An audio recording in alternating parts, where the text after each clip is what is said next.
بسم اللہ الرحمن الرحیم۔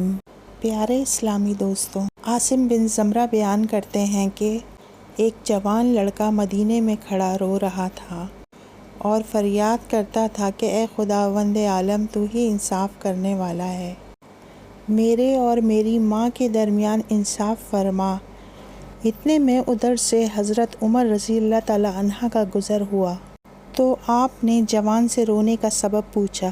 اس نے جواب دیا، میری ماں نے مجھ کو 9 ماہ پیٹ میں رکھ کر جنا، دودھ پلایا، پال کر بڑا کیا، مگر اب وہ مجھے اپنا بیٹا ماننے سے انکار کرتی ہے، بلکہ اب مجھے گھر سے بھی نکال دیا۔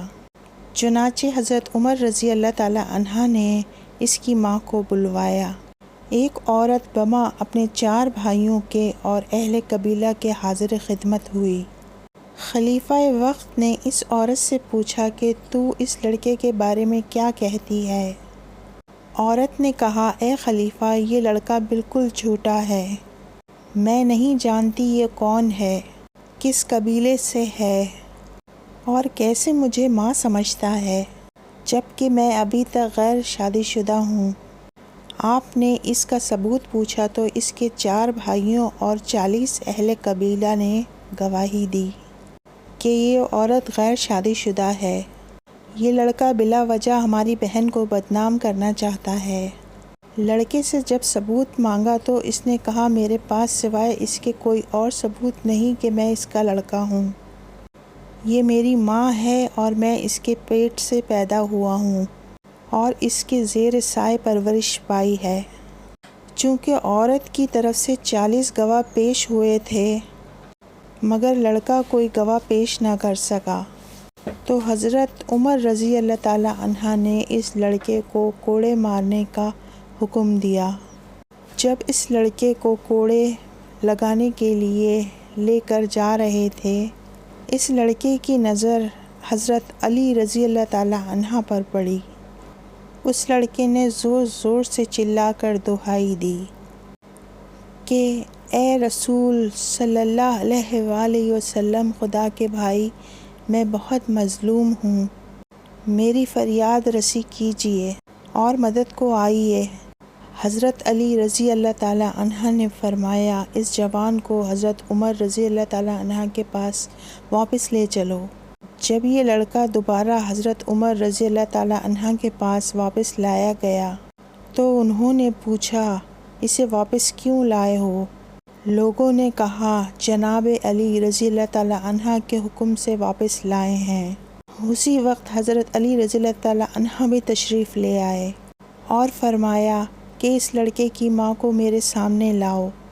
جب وہ آئی تو اس سے پہلے سوال کیے گئے اور اس نے اپنے 40 گواہ بھی پیش کیے جنہوں نے اس عورت کے باکردار ہونے کی گواہی دی۔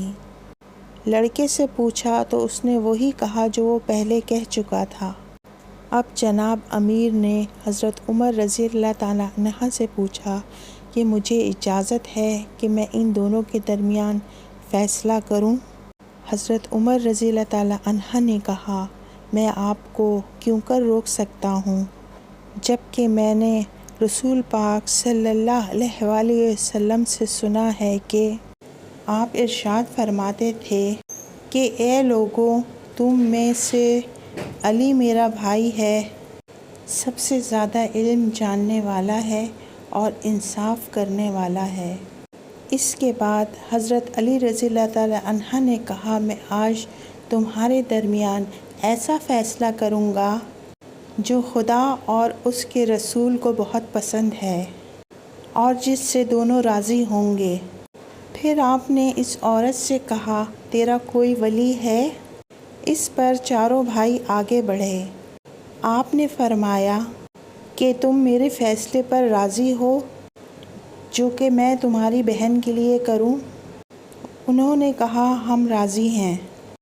اس طرح اس لڑکے سے بھی معلوم کیا۔ سب کی رضامندی لے کر آپ نے حاضرین سے ارشاد فرمایا، میں خدا کو گواہ کرتا ہوں اور حاضرین بھی گواہ رہیں کہ میں نے اس عورت کو بعوض 400 درہم کے اس لڑکے کے عقد میں دیا۔ اور 400 درہم ہم اس لڑکے کو دیتے ہیں کہ اس عورت کے دامن میں ڈال دے اور اس کا ہاتھ پکڑے اور اسے اپنے مکان میں لے جائے، اور اس وقت سے پہلے مت آنا جب تک کہ غسل جنابت سے فارغ نہ ہو جائے۔ جو ہی یہ فیصلہ اس عورت نے سنا، غم سے اس کی چیخ نکل گئی اور کہنے لگی، کیا غضب ہے، میں تو بالکل ہی جہنم کا ایندھن بن جاؤں گی۔ میں اقرار کرتی ہوں کہ یہ میرا لڑکا ہے اور میں اس کی ماں ہوں۔ ایک ماں کیوں کر اپنے بیٹے کی بیوی بن سکتی ہے؟ آپ نے فرمایا، پہلے اقرار کیوں نہیں کیا تھا؟ کہنے لگی، میری کوئی خطا نہیں ہے، یہ سب قصور میرے بھائیوں کا ہے۔ انہوں نے پہلے میری شادی ایک مالدار آدمی سے کرا دی جس سے یہ لڑکا پیدا ہوا، بعد میں اس کا انتقال ہو گیا۔ جب یہ لڑکا بڑا ہوا تو میرے بھائیوں نے اس لڑکے کو مجھ سے الگ کر دیا اور مجھے خوفزدہ کر کے یہ کہلوایا کہ یہ بچہ میرا نہیں ہے، مگر میرا دل ہر وقت اس کے لیے بے چین رہتا ہے اور تڑپتا رہتا ہے۔ یہ کہہ کر وہ میرا بچہ کہہ کر اور اس کا ہاتھ پکڑ کے چل پڑی۔ جن لوگوں نے یہ منظر دیکھا وہ دیکھ کر حیران رہ گئے۔ حضرت علی رضی اللہ تعالیٰ عنہ کو اللہ تعالیٰ نے باکمال ذہن اور علم عطا کیا۔ وہ اپنی دانش مندی اور خداداد صلاحیتوں سے بڑے سے بڑے فیصلے منٹوں میں کر دیا کرتے تھے۔ پیارے اسلامی دوستوں، اگر آپ کو یہ ویڈیو پسند آئی تو سبسکرائب اور لائک کرنا نہ بھولیے گا۔ ملتے ہیں اب اگلی ویڈیو میں، جب تک کے لیے اللہ نگہبان۔